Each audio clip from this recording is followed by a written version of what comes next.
Hello and welcome to another edition of Pulp Picks. My name is Patrick. I'm Fritz. And we're here to give you this week's reading recommendations on a very large new comic book Yes. day. Lots of titles coming out. And we did our best to try to kind of mix it up a little bit this week because there's a lot of kind of returning champions and regulars. But we, I think one of them has been up here recently, but that'll make sense in just a few minutes here. So let's dive in with your pick. Yeah, so my pick this week is, speaking of returning champs, it has been a while though. It has been a minute, yeah. Nightwing 139. We're currently in the middle of the new arc with Dennis Cohen came on as like the new main artist of the book a couple issues ago. And we've been dealing with the fallout of Nightwing trying to like help this girl that he finds on the new freeway that's been built outside of Bloodhaven. But she might be a witch and also maybe cause him to have a massive car crash that killed a bunch of people. Oh. And when he tries to explain this to the authorities, they're just like, that sounds insane. Clearly you just like crashed and killed a bunch of people. We need to come in so we can like charge you. And obviously it's like, I'm a superhero and this is what actually happened, so I can't do that. So he's stuck in this like weird place. It kind of reminds me of during Sadowski's run on Daredevil, just like, oh, I killed a guy. What do I do about this? Yeah. And so, while Nightwing's trying to figure this out, he's really just kind of like throwing himself into the work of things, like trying to like help people solve crimes, just distract himself from all the other like weird stuff going on that he can't really control. Yeah. And what better way to distract yourself than with a congealed mess of corpses that get found in the river? Not the way that I thought you were going to say Nightwing distracted himself. No, yeah. You watched the most recent season of True Detective. Like yes. It's very similar to like just probably soggier than that. Right. Well, they weren't frozen in this instance. Yeah. Okay. But yeah, and so it's like him doing that. There's a guest appearance from a character from Waters' previous book, Batman Dark Patterns, which if you haven't checked out, yep. I should check and see if we have any copies before I mention this. But if you want, definitely come and check it out. It's really good. It's nominated for a couple of Eisners this year, I think, or at least Hayden Sherman is for art, at least. Mount Chirp. Yeah. But, yeah, and this issue is just a lot of kind of, like, Nightwing trying to figure out, like, what's the right and wrong thing to do in this situation. While going over all this stuff in the morgue, they're kind of, like, also trying to solve, like, who these people were, like, how did they die, so that way they can, like, at least give closure to those involved. And there's one where they're just like, yeah, there's no way to tell, but he's able to kind of, like, figure it out and track down who it is, but then, like, faced with what happened, is also now stuck in the position of just, like, well, what do I do about this? Like, this whole issue is just, like, constant curveballs being thrown at Nightwing, and just him not being sure what to do about any of it. Yeah. And I feel bad when I said I like seeing some of my favorite characters suffer, but it's also like you need them to suffer so that way you can like get the eventual like win to have that like really matter. If anybody's been viewing for a while, they know that that's kind of your jam. I don't want to sound like a sadist, but yeah, no, I mean that you can let that sentence just trail off, but.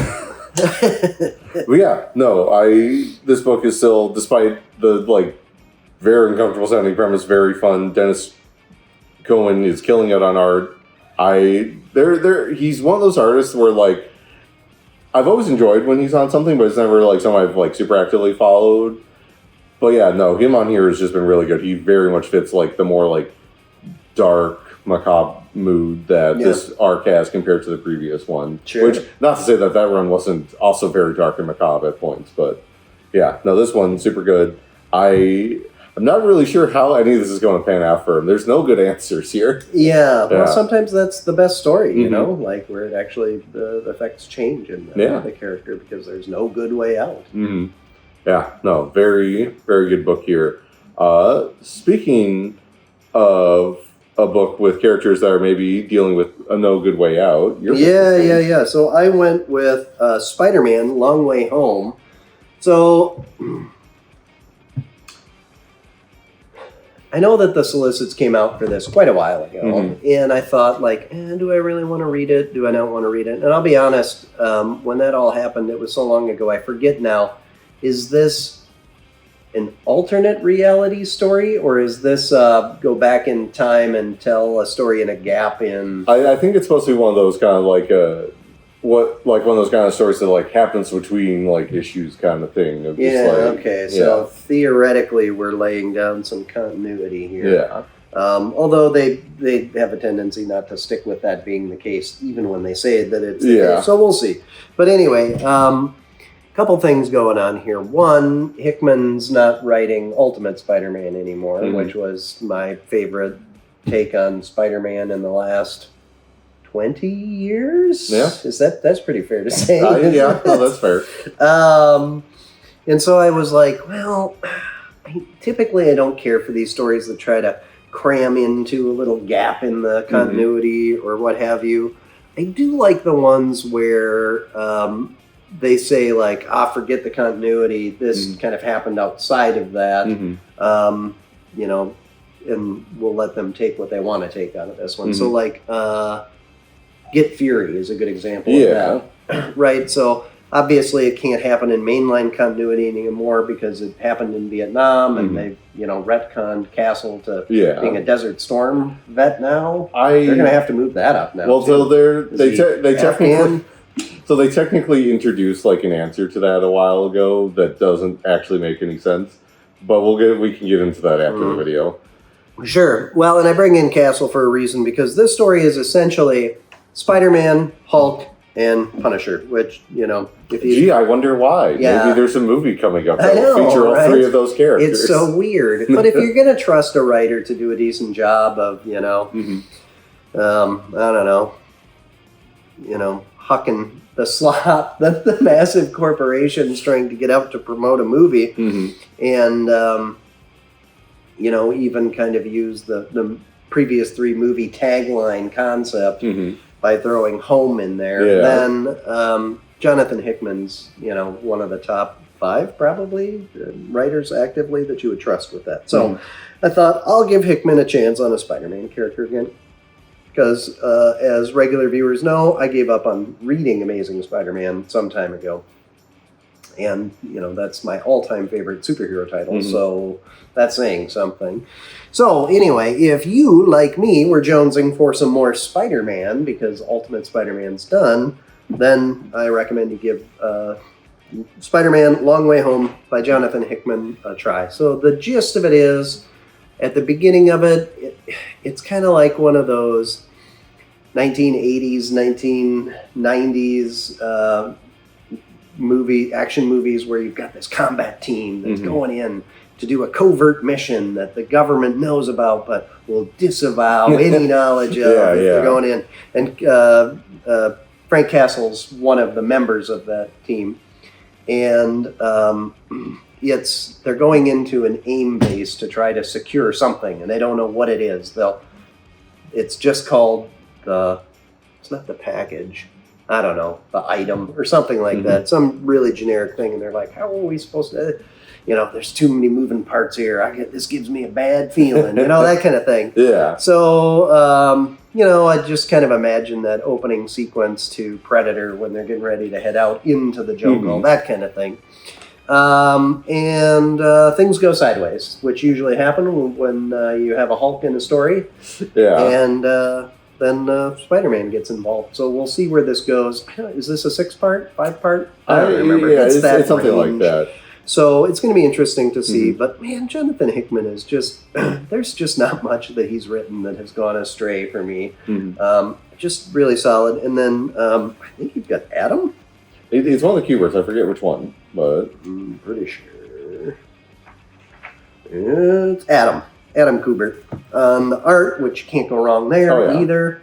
Yeah, I mean, for 30-something years, been one of the best in the biz. So yeah, it's really good. Worth a shot. Especially, I feel like there are a lot of people right now who they're not necessarily looking to add a whole bunch of ongoing series for their pull lists right now, but maybe a mini series here or there. Like honestly, I could see Bradley picking this up and enjoying it. A lot of action, whatever. All right, well, for those of you that do want to pick up what could possibly be a new ongoing series, but right now is solicited as a mini series, we have got Absolute Green Arrow issue 2. And before we get into it, should also mention we did get also our restock of issue 1 this week. Yeah, so the second prints are now available. Yep, so if you miss out on that, which is very probable because we sold out of that within the day of it coming out. It's bonkers. We ordered so much of that book. It's just crazy. So yeah, if you miss out on it, definitely come and grab a copy now. We, in theory, have plenty of copies of issue 2 in both the regular cover and a bunch of variants up here. But also don't be surprised if those go very quick too. You never know with some of these books. Yeah, it's pretty crazy. All right, so we know that there is a masked killer going around taking out people who were somehow connected to Ollie. And it's kind of like a combination of it's rich people, but also more specifically rich people that have some kind of connection to Ollie and his company and those involved with it. Yeah, and the company was Green Arrow. Green Arrow or Green Arrows? I think just Green Arrow. I think they were kind of doing a play in the Robin Hood stock trading app. Yeah, which is funny because But but Ollie's dead. Yeah. He washed up on a beach with his head caved in. With his head caved in. How long ago? A year ago? Something like that. Yeah, something months like that. Months ago, a year ago, something. And so he's got former business partners, former associates, all these people. Former enemies and friends. And a former love interest who is also embroiled in this whole thing here. And it turns out he had a love child. Yeah. So that's kind of where we're at in this one. And Yeah, so basically most of this issue is Dinah and Malcolm kind of trying to track down any potential leads. They're checking with no associates. We get a whole fight sequence with Dinah and Mia Deirdre in this issue that's super fun. I love how they play off each other. Yeah. We also kind of get a little more flashback and insight into how certain characters interacted, how their relationships may have ended in regards to some of the choices other characters made without getting too deep into it. It's very clear that there's a lot of stuff that characters are kind of doing in the background that other characters are having to kind of unravel, which makes sense. It's a whole big murder mystery thing. But it seems like there's more involved than just that. Some really weird messed up stuff that's going on. There is definitely weird messed up stuff, and they're not playing with kid gloves on as telling this story.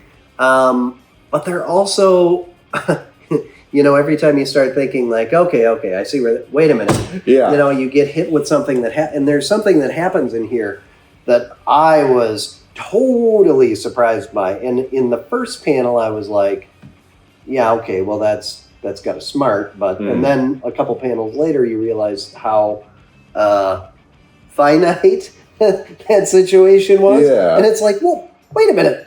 I thought this was the whole direction this thing was going. Now you're telling me, oh man, but that's what you want in a mystery, right? Yeah, it's very, even in the first issue, there's some swerves in there that I did not anticipate, and that just kind of builds here. You really feel for Dinah. She cannot catch a break here. It constantly feels like anything that can go wrong will go wrong. It seems to be a theme this week. Yeah. And just Raphael Albuquerque just absolutely nails it. The art in terms of just so good. In terms of really bringing her anger but her desperation to the floor. She just wants to solve this, and there's nothing really going her way in terms of figuring it out. Every potential answer just raises more questions. And there's also some backgroundy stuff that we learn about in this issue with her that you don't just drop little things that, the bloody nose bit. You don't just drop little things like that without there being a little more to it. So it's interesting. There's definitely some stuff going on there. Yeah. Well, it's going to be, but I don't know. I really like how they're pulling in so many familiar names, and yet they are vastly different characters. Yeah. So that's another thing that kind of throws you for a loop. You hear a name Roy Harper, and you think oh, okay, well, I get a little bit of idea of who this character is going to be, and then it's like, oh no, they're not like that version at all. So. Yeah.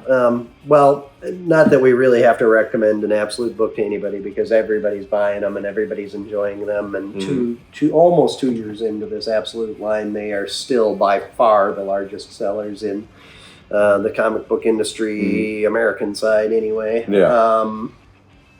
So, I mean, you're probably going to pick this book up and read it anyway. So just know that we really enjoy it too. So, all right. Well, there was another absolute book that probably the reigning champion, well, not even probably, it is, didn't make it up here this week, but not for lack of being really good. It was just like, we got to give some other books a chance here. So what else was close for you? Unsurprisingly, Absolute Batman continues to just be fantastic. There's a lot happening in this issue.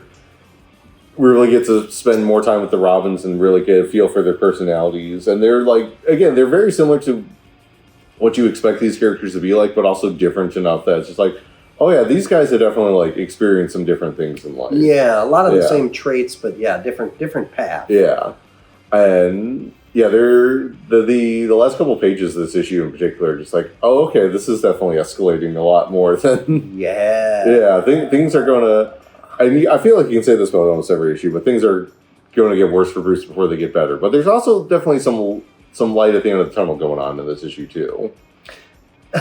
I love that one of the recurring themes in this book is Alfred as the man in the chair who's just yelling at him like, no, don't do that. What are you doing? Stop doing that. Get out of there. Don't do that. And it just happens over and over and over again. I think at one point he refers to Harley as just like, hush, demon child. Yeah. You are not helping anything. Yeah. It must be read with a strong British accent. Yes. Yeah. But no, that was good. There, like you were saying, there's a bunch of good stuff out this week. There's a new World's Finest that's a lot. Anytime we get to do stuff with Warlord and Scarteris is fun. New issue, If Destruction Be Our Lot was out this week. Almost made it up here. It's just seeing a hapless Abraham Lincoln animatronic just deal with all these robots hating him. It's just there's this running bit of him, like he's being sent to this reprogramming center, and he keeps running to this robot that keep just telling him shut up, man. If you keep talking about the humans, they're just going to get rid of us. But he keeps doing it, just like, oh my God, do you want us to die? Stop it, please. It's a good running bit. What about you, Patrick? What else was good for you this week? Yeah, man. I mean, I really enjoyed the Mad Magazine issue 600. Not gonna lie, Mad Magazine's kind of one of those where you don't necessarily read it cover to cover. I guess people probably do, but those are the same people who don't, eventually bite into a hard candy. I just can't. I can't wrap my mind around it. But whatever. But it was fun. They had some old pieces in there that they reprinted, and then there was new stuff. And it's just kind of a fun stroll down memory lane. There's just so many good books coming out right now that I'm enjoying. I look at my stack every week and I go, I'm going to go broke. So, a lot of fun. You know what? We've got a new DC Compact that came out, Batman Under the Red Hood. So, we also just recently acquired a bunch of the comics that appear in this. Yeah. So, if you're looking for the original issues, and then Spider-Man, the Other graphic novel is out now too. I know we keep talking about how Marvel just doesn't put out very many of their, high-profile stories. That's a higher-profile Spider-Man story. So I should also mention a cool thing with the compacts. They just announced earlier this week that they're going to be doing a new line of younger reader-centered compacts where they're going to be collecting some of the old Batman Adventures and Superman Adventures comics from the 90s. Yeah. Some of the Teen Titans and Justice League books from the early 2000s based off those cartoons and everything. Yeah. So I don't think they're going to be coming for a while, so don't expect them anytime soon. But I think... What a great idea, though. Oh, it's such a good idea. You put these in a Scholastic book fair or something, they're going to fly off the shelf. One would hope. Yeah. Absolutely. Yeah, and they're doing so well for us. We purchased another couple $100 worth of cardboard to display now. Yeah. Because one display just was not enough. No. We kept running out of stock so fast and having to pull stuff off the shelf. And so, yeah, it's crazy. But It's such a good concept. $10, you know, like, I mean, you can buy it, trade it back into the store for store credit and put it towards another one and just keep that ball rolling. And, you know, you're hardly investing. And you can buy a sandwich for $10. Yeah. So you can get a story that you can take with you for the rest of your life and enjoy and go back and reread, including Supergirl, Woman of Tomorrow, which that's about to drop in next week. Oh man, I've got so many movies to watch this next summer. Thursday will be the early showings. So oh wow, yeah, that's bonkers. Yeah, I think oh man. Oh, speaking of which, she was also in the new issue of Lobo this week, which is super fun. Oh, that was the other one that I was going to. I'm so excited. Yeah, Lobo was the other one that I was going to mention. That was very fun.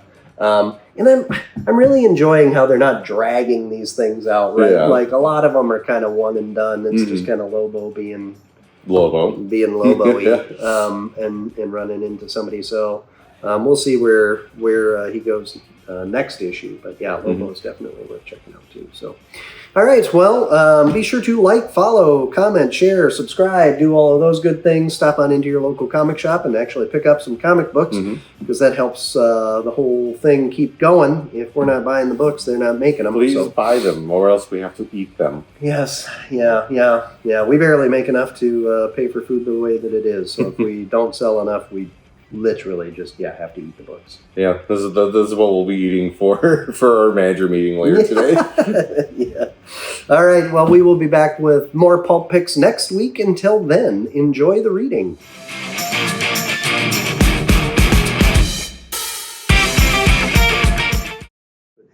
All right. Here we go. Try to keep it together. Oh.